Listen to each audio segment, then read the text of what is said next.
Hello, and welcome to Mr. Reddit Relationships. Don't forget to like, comment, and subscribe if you enjoyed the video. Okay, now it's story time. Girlfriend of 7 years cheated 2 years ago, swears they just made out. There's a lot to this story, but to put it into as few words as possible, she decided that she needed space because I wasn't giving her my all. I agreed and let her go, both agreeing that we were still together, just taking time apart. About a week later, I caught her in the first lie I knew of. She had been claiming that she was staying at her new girlfriend's house after going out because she didn't want to drive home drunk. This new friend's house was 10 minutes away from ours, yet she still never called me to pick her up. Come to find out, it's some guy's house that she works with. She claims that it was just where all her work friends went after the bars and that she always slept with her another girl on the couch. But the night I found out about it being the guy's house, she said he tried to kiss her and she stopped it after less than 10 seconds. After this, we broke up because I didn't know how I could trust her anymore. Less than 2 days after the breakup, I had a bad night and began to spiral. I went on her Google search history and searched up a bunch of words that could be related to cheating. I found that she had cheated 2 years ago with a different guy from her old job. I confronted her and she said they just made out, and after that she put her all into our relationship and regretted it. Yet she never told me. She didn't cut off contact with this guy and even brought him around with her other friends as if she was trying to cover it up or something else. The problem that's really sticking in my head is one of the things she searched about 6 months ago. How do I message someone I used to duck? When I confronted her about this, she said she didn't get any answers when she would search up kissing or making out, so she generalized it. I still love her even though I don't trust her. If it was really just a makeout, I may be able to move past this. I was not there for her when she needed me as much as I should have been, and I know that's no excuse to cheat. I'm not sure what I'm asking. If anything, what do you all think about that last search in this situation? Okay, now for the top comments for this post. Obviously, you already know the truth deep down. She ducked him, and that's my honest impression of the whole thing. Also, you don't really seem to know her as well as you think you do. I would recommend dipping out on the relationship. She's never going to come clean about all this unless she thinks it will make you stay with her. And even then, you'll never really know the 100% truth or how she gave herself permission to do all this. It's time to move on. Opus is trying to blame himself by saying he was never really there for her. This is not why people cheat, Opus. They cheat because they're selfish, shitty, and not self-aware. They cheat because they don't respect themselves or you. They do it because they can. This is simply her trying to blame you for her bad behavior. It's not your fault, Opus, but choosing to stay with a cheater is on you if you decide to. If you caught your business partner stealing money and giving it to your competitors, would you let that slide? If you caught them again and again, and found in their search history how to duck over my business partner without getting caught, would you spend one more second in that situation? 7 years is nothing compared to the next 40 where she'll cheat on you with dozens more dudes and eventually leave for one of them. Cut your losses and move on. It'll hurt more now, but you'll be so ducking glad you did. Thank you. She's not who I thought she was, and it's not my job to fix her. She made her choice when she did it and then continued to lie. I need to stop looking for answers. I need to accept that the truth is the last thing that I'll get from someone like her. And that it's too broken to fix. I think for me it would be the bringing him around when they both had that secret together that they had socks. The thing is, your radar was probably going off and you could not figure out why, while they made eye contact and probably even talked about it while you were there. I am rambling a bit, that shit just sets me off. Those two people are truly the scum of the earth.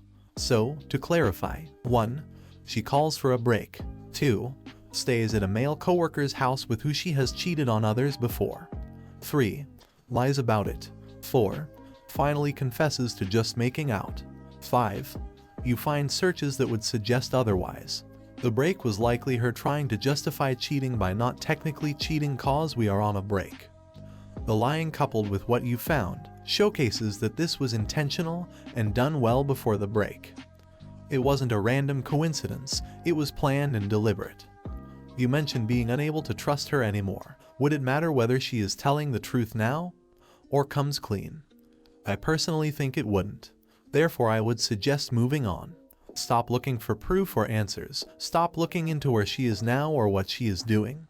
Go and see. and move on. What you find wouldn't help your own well-being or help salvage anything. I still love her even though I don't trust her. If it was really just a makeout, I may be able to move past this. Mate, stop right here. You are being dumb, and I mean really dumb. I'm not trying to be mean, I want to help you, so stop being a fool. She cheated. Adults don't just kiss, and she probably cheated before and maybe throughout the relationship. I'm 100% sure of that. Now that you know she cheated, the next step is to cut her off completely. You are going to say the same line we hear every day here. I love her. We can work this out, etc. But the reality is that love is not enough for a relationship. You also need respect. You need communication, affection, honesty, etc. To easily move on, you need to completely cut her off and never look back. This chapter of your life is over. You learned your lesson the hard way, but at least you will be able to move on. Distract yourself with positive stuff. Don't drink alcohol at all. It is a depressant and it will consume you. Okay, now time for story 2. My BF verbally insults me in public places. Am I being overly sensitive? Hey everyone, this has been an occasional issue over the past few years and I need advice. My boyfriend and I have been together for 4 years. Since moving in together 2 years ago, we tend to bicker sometimes. This can escalate, with him calling me names or swearing at me. Growing up with a dad that was abusive, I realized that I may be overly sensitive to these things. Specifically, yelling and visible anger scare me and make it hard for me to think logically in an argument. Here's the big issue. He is not able to filter himself in public, it seems. There have been a handful of instances where he's gotten annoyed with me in a public place and he'll yell at me in front of people and call me names. It's not usually loud enough for someone to intervene, but people can definitely overhear the name calling and attacking. Here's an example. The other day, he had work off and wanted to get breakfast. The morning started off poorly upon waking up. He woke up before me and started touching my hair while I was trying to get a little extra sleep. I asked him to please stop so I could sleep and he got angry. I can't touch you, you're the worst girlfriend ever. Keep in mind, he never wants me to touch him and I respect that. I used to be a very cuddly person, but he's voiced he doesn't always want that and usually just wants his space. Given this, it seemed unfair that he reacted that way when I just wanted to sleep a little longer. I decide to look past it and we go to breakfast as planned. We sit down and the waitress puts down menus that take up the entire table. I grab my phone from my pocket and text my mom back in my lap. He goes, "Who are you texting under the table?" Which seemed passive-aggressive, but I didn't want to assume. I replied, "I'm just texting my mom back." Then, he brings up a conversation topic that has caused frequent arguments for us. "When are you going to be done with your classes?" We've had this conversation so many times and I've told him the answer. I think he holds resentment that he had to work through his master's degree, and I'm fortunate to be able to take on schooling full-time without work. He constantly says get a job, even though I've heard from many people that pursuing a degree full-time is a lot of work and normal. After this, I started registering the conversation as passive-aggressive and got short with him. He immediately flips a switch and says F you. Then he proceeds to say you're so effing miserable. Again, not loud enough to cause a scene but loud enough to cause people to stare. I'm censoring the swear words here for Reddit. Behind closed doors, I understand that arguments can occasionally get heated and people may call each other names or say things they regret. Unfortunately, I've been there. Despite this, even though I may give slight attitude or be short with my words in public if I'm upset, I would never call him names or attack him verbally in a public space. It's also very uncomfortable and embarrassing for me given that it's so inappropriate. When he does this, people turn around and I can feel the attention on us. I try my best to stay neutral and diffuse the tension, but I fear that this is wrong since the behavior is totally unacceptable to begin with and I don't want to encourage it. I only do so because I don't want it to escalate into a big scene or get him thrown out of the store. Is this normal to yell at people in public? Am I being overly sensitive given my history? What should I do? TDLR, my boyfriend yells at me and calls me names in public spaces occasionally. It's loud enough for people to hear but not loud enough to cause a scene or get him kicked out. I get very uncomfortable, go numb and quiet, and try to diffuse the situation instead of standing up to him in fear of the situation escalating. I will stand up to him and tell him he's out of line behind closed doors, but in public I try to keep things civil and frankly. Am confused how he thinks it's acceptable to talk to someone like that in public. Growing up, my dad was abusive both physically and verbally, which has caused me to become conflict avoidant at times. Anger and yelling are triggers for me. Am I being overly sensitive? How should I proceed? Okay, now for the top comments for this post. What do you get out of this relationship other than you are in a relationship? I mean that seriously. He is verbally abusive and people are uncomfortable because it is not okay. In your post, it seems you bend over backwards not to make him angry. What compromises does he make in your relationship? Is this how you want to spend the rest of your life? On edge, wondering what will set him off. Have you told your mom or friends that he calls you names and tells you to F off? It isn't normal and you need to stop pretending it is. It also isn't your fault. He needs anger management and you do not need to be his dumping ground for everything he is unhappy about. If you need validation that your BF is abusive ... yes, he definitely is, emotionally and verbally. Interesting that you think you are overreacting, when in reality you are not sensitive enough to this abuse. You are not reacting enough. Because you have an abusive past, this perhaps feels normal to you. It is not. Anyone calling you names and yelling, attempting to control you, confusing and dismissing you, should be triggers for you ... to alert you and remind you that you never have to accept that behavior. No one deserves disrespect in any relationship. Short of his changing himself and getting to heart of his issues, there is nothing you can do to make him change. He needs to have some insight how his behavior will have consequences. You may benefit from some individual counseling to help you determine your boundaries and what you require to be happy and in a fulfilling relationship. Never settle, and wish you well. You are absolutely not overreacting. My husband has maybe yelled at me twice. Given your life growing up, he should care enough not to make you feel like you're back there. I personally think that is very, very bad to do in a relationship, even behind closed doors. Yelling and even cussing can be forgiven if he's not often, but he should not be saying "duck you." I have been where you are feeling like because I have done something before that I have to be understanding. That's not true. You have to break that habit and start realizing you feel bad and try hard to not repeat those actions. In his case, he is not. It seems he doesn't think anything is wrong with it. I'm not saying just leave him because I hate when people say just leave over one problem, but I do worry if he is so comfortable putting you down, making you feel bad about yourself, life situations, and gets that angry with you that he may escalate into physical abuse. A lot of times this is how it happens, and I don't want you to get married and have kids and feel stuck with a man who hurts you in any way. I'm sorry, I know your situation is difficult. I am 21 Fahrenheit, so I have been here many times. Please do not hesitate to reach out and message me. I am not the one to disrespect your relationship, just try to help based on my experiences. I am fascinated by how often we see posts like this from women where the behavior from their partner is clearly out of bounds, and they end up asking, am I just too sensitive? It's unreasonable to expect that you'll never fight with your partner. It is extremely reasonable to expect that, even when you're fighting, they'll treat you with decency and respect. The behavior you describe is unacceptable even in private.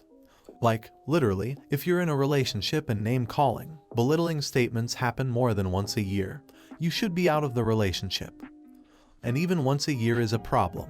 Like, it happens once, ever, it needs to be fixed.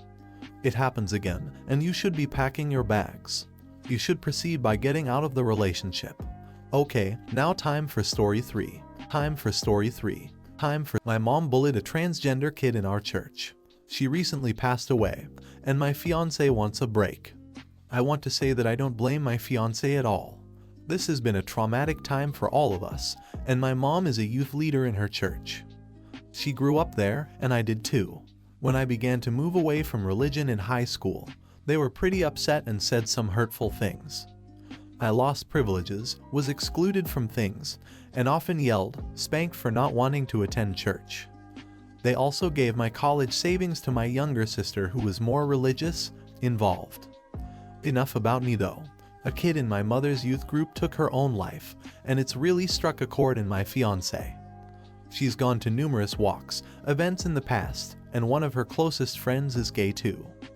We didn't know immediately because it's been years since I've been there, but it came out that my mom was one of the main people who participated in the rumors about the parents who were upset. And she had made jokes about the kid in the girls' youth group chat that she thought was funny, but it didn't stop there. She also DM'd her about the rumors and made jokes about her intelligence, image that she should know better, along with trying to talk her out of it sarcastically. And she has recently taken her own life. Another reason why it's affected my fiancé is because her sister knew the girl from school. I've been in low contact with my parents since moving out, with the exception of a relative's funeral, graduation, and my fiancé has only met them a handful of times. However, she said that while she knows I'm nothing like my parents, that there's a lot on her mind with the wedding and now this, and that she wants to take a break. I told her I understand and that I can't imagine how she feels, but it's been hard. Some of the people in the wedding party knew the family, including her, and she had also driven her sister to playdates too. So, it's been a lot to try and process. While I intend to give her all the space we need, I'm writing this because I feel confused and alone. It hurts a lot, and I want to ask how I can deal with the hurt while continuing to give her the space that she needs. The wedding isn't my priority. Someone just passed, and a lot of the people in our party are hurting. If anyone's been in anything similar in some fashion, how should I move forward in the middle of all of this? Okay, now for the top comments for this post. You shouldn't be blamed for your mother's unforgivable cruelty, but I'm trying to understand why your fiancé is distancing herself from you. Questions. When you say low contact with your parents, what exactly do you mean? Your mom's actions are not yours unless you were encouraging or enabling her. I can understand it's a difficult time and your mother did an absolutely awful thing. But if your fiancé knows you're nothing like your mother, why the break? This should be the time where your fiancé is supporting you and being your partner, teammate. Relationships are about going through thick and thin. It looks like she might have issues with that. Maybe some thinking time would be good for you as well. Best of luck.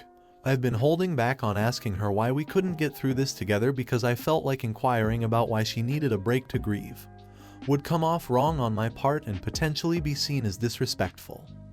My biggest fear is that some of the other people in the wedding party who knew the family of the girl are telling her to reconsider marrying me despite me being in NC with my parents since 19 and stating that I'm against what mom did. So, maybe her asking for a break was a nice way of putting me down. That's my fear. Part of me thinks that maybe my fiancé doesn't want to get involved with the legal mess my mom is in. Although I don't think we would have any part to do with that anyway because we're not really a part of their lives. What your mom did is disgusting and should be a crime. That being said, you may just have to cry this one out. There is no easy way forward after something like this happens, and your partner feeling bad is totally understandable. Honestly, you have done a lot for yourself by just writing down your feelings like this. You may need to just let your partner have some time to grieve and heal. I hope they come back to you. I think it'd be wrong to judge my fiancé when she's grieving and in a different emotional state, having known the kid, family along with others in our wedding party who did as well. And I believe it's hard to judge a person when they're grieving. So, I'm not upset for her wanting space at all. It's been really hard for me to process too. Maybe her parents or someone is telling her to reconsider marrying into my family after this because of the legal stuff my mom will have to go through. Maybe it's her being emotional after knowing the family of the girl who passed and then wanting to marry me despite me being in NC with my parents for years. I think she's afraid that you'll reconsider down the road and she at no point wants anything to do with that evil person. You should probably post what you know openly on media. Let everyone know what a cruel person your mother has revealed herself to be, the kind of person she is, and that you in no way want to be connected to her. It may put your fiancé's mind at ease seeing you speak out against this kind of evil and bigotry. Okay, now time for story 4. We lied to me that he was divorced, so I destroyed his reputation, his marriage, and got him fired. Okay, this is going to be a long story, so bear with me. When I was a naive 24-year met a charming and very smart and way older man. We call him Jake for the story. His sister is Dana and I'm Gina. Now to the story. Jake was 42, recently divorced, and got a kid that he would see the weekends. We meet online through a poetry website where both of us used to write. He was very aloof and stern on his comments and not very popular on the website because he used to always come off like an arrogant prick, but I really liked his poems regardless of his personality. And that's how it began. I commented on one and he instantly PM back praising my writing and asked me if we could collaborate on a duet together. I've already done it 1,000 times with a few friends and people on the site that I respected, so I said sure. So long story short, we met on Hotmail Messenger. This was nearly 11 years ago, kids. So no WhatsApp, although we did chat on FB too. This will come relevant later. Long story short, we instantly connected. He was funny, handsome, and really sweet underneath all his bravado. And his dark sense of humor was right up my alley. We spent months pulling all-nighters just talking and writing together. Not humble bragging, but I was pretty popular on the site because I won a few awards, so by association he became popular too. People started to reading Jake's poems and commented, and obviously he got a huge head about it. But I digress. Our relationship became more serious after he confessed that he was falling for me and I was smitten. So I went along with it. We talked about my recent breakup and he assured me that he would never lie to me because the witch of his ex-wife cheated on him, and he was devastated until he met me. I was shocked for how bad her ex was, but assured him that I was all in. And I meant that. One important detail about our turbulent romance is that he was in South America and I was still living in Italy, in my hometown. So, after almost 2 years of excuses for how tied up on work he was, I decided to surprise him with a visit. I bought my ticket and it literally was like a dream. He picked me up, we kissed, hugged, and he took me to his beach house, saying that it would be so much easier and fun for me doing touristy stuff on a beach port than staying in his suburbs house with no car. Because I told him in such a short notice that he didn't have the time nor the means to take time off, but again, I bought it and off I went on my own almost for the entire week that I was there. He only spent one night with me and the rest of the week just picked me up from whatever it was that I ended up wandering, and we hang out for a few hours, have socks, and then he just drops me off on the house. I know that most of you are thinking, come on Opus, just get your head out off your arse and realize what a bunch of BS that is. And believe me, now writing this I realized how much of an idiot I was. But it gets better. The day before I have to get back to Italy, he took me to dinner with his 6-year-old son and his sister. I was super happy to meet his family and son, but got caught off guard when he just introduced me as his friend from Italy dropping on town for tourists. Her sister was super sweet, albeit a bit awkward, and his son was adorable. We ate, talked, and off we went. He picked me up first thing in the morning and dropped me off in the airport. Now that you got the full story, I'll get to the good part. 2 days later, and still a bit jet-lagged, I got a very interesting email from his sister Dana. Her email was short and very simple. Dear Gina, I know that you might think I was weird and maybe a bit rude when we met, but it was only because I was tricked by Jay to join the dinner with his kid. He never mentioned that you guys were dating, but after confronting Jake, he confessed and begged not to tell anyone or his marriage will be ruined. But you're such a sweet and young girl that doesn't deserve his deceive. Jake is still married and never left their home. Don't take just my word for it. And Dana sent me pictures of his real FB profile, and surprise, the perfect little family. I thanked her and shut down my computer. I was devastated. I really thought Jake was the love of my life and was seriously considering moving there. I spent all night crying and drinking wine until I get myself the worst migraine. But the heartbreak lasted about 12 hours. At 4 a.m. I got up, shower, make a pot of fresh coffee, and started planning my revenge. I was hurt, yes, but also so angry that he not only deceived me, but dragged his sister and his innocent child in his lie. I was at the other side of the world and I didn't have the money to pay someone to kick his arse or egg his car. But as my Sicilian father would said to me, if someone slaps you, don't turn the other cheek. Cut off their ducking hand. And so I did. Cue my sweet revenge. I sat down on my desk and turned on the computer and logged in his Hotmail. I didn't have the password, but I knew him well enough to answer his 3 security questions on the section forgot password. 1, 2, 3 bum baby. I'm in and holy poop. This arrogant piece of human crap was not only dating me, but other 2 girls. I quickly logged onto his FB too because he had everything linked, so I quickly changed all his passwords too. I quote am a prick and discovered that his personal email was also connected to his work account. I dug through his emails for 2 hours, until I found something very interesting. The girls he was also seeing and their very hot email exchanges. Dong pics included. So what did I do? You guessed. I crafted a very lengthy and explicit email with pics and chat logs attached confessing to Jake's wife, begging for forgiveness and declaring how much of a bad person I was, and as a proof of my willingness to change and transparency was sending this email to the girls too. But that I did it only because I was a closeted gay and thought that being a player would help me forget how much I really loved guys. That I was sick of pretending and hoped she could move on and maybe be friends. But not only to them. I ducking copied his entire list of contacts. This email was perfection. All the pictures and chats he ever exchanged with any other women. I copied myself on the list obviously as a countermeasure and move on to the part 2 of my plan. I changed all of his FB in declaring that I was so relieved that people finally knew who was I. The pride flag was his new wall picture and his profile picture was a photoshopped picture of 2 guys kissing. I created 5 different accounts on gay websites with all his info. Included his phone number and started to chat with a bunch of guys until out of nowhere. This guy sent me, oh better yet, he sent Jake a message. Tony was his old uni friend that had always been secretly lusting for him for years, and although I felt bad for this later, I set up a date. Part 3 of my plan. A week after this massive internet blowout and his family and friends angrily calling him all sorts of names. So Jake, trying to make amends with his family and friends, make a BBQ for his B-Day.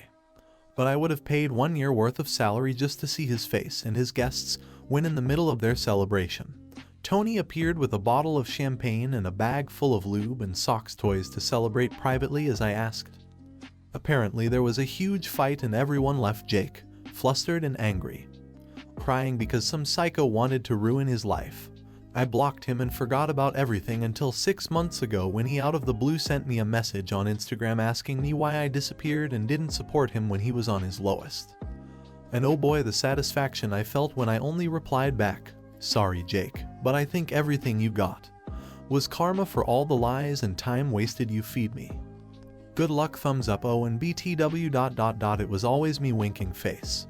I then blocked him and made my account private. Jake did try to call a few mutual friends to try to get them to give him my number, but they ignore him. They also got the infamous email. So yeah, I got my revenge and I was worth every single hour. I know, I'm effing petty, rolling on the floor laughing. Edit 1. And for those who think making him appear gay was wrong of me, let me tell you that it was only because of his very machismo attitude and homophobic personality. And because sadly for most Latin males there's nothing worse than gay people. I am 100% with the LGBTQ+ community and love and support them dearly. Edit 2. Wow, okay, let me clarify a few points so all the people on the back can put down the pitchforks. I never outed Tony. He was very much outside the closet since he was 12 and on said BBQ he was never beaten, abused or in danger. The blowout and the fight was Jake's family and friends blowing up at him. Tony left safely as soon as he realized the setup. 11 years later he's happily married and with a beautiful child and lives in Europe. Can't say which country, but just know he's happy and we're still FB friends. I apologized to him a few weeks after the BBQ, and although he was hurt he forgave me and even laughed at all the things I showed him. Grinning face with sweat. Edit 3. And last, I acknowledged that what I did wasn't much better that he did to me. I was selfish, reckless and stupid, and I did felt bad for it, and actually after all that blown, I reached to Tony and apologized to him for dragging him on my petty revenge. He was upset, but after hearing my side he was glad I did. He only wished I was upfront with him. We didn't end it like BFF, but he's still my friend on FB and always sent me updates on his life. And to clarify a few points, 1. I'm half Italian, half Latina. That's why I'm fluent in both Spanish and Italian. 2. We meet in a Spanish poetry website. 3. The mutual friends I talked about are a few friends that lived in South America and wrote on the site with us. I seriously didn't though this would blow out like this, so I'm not responding anymore.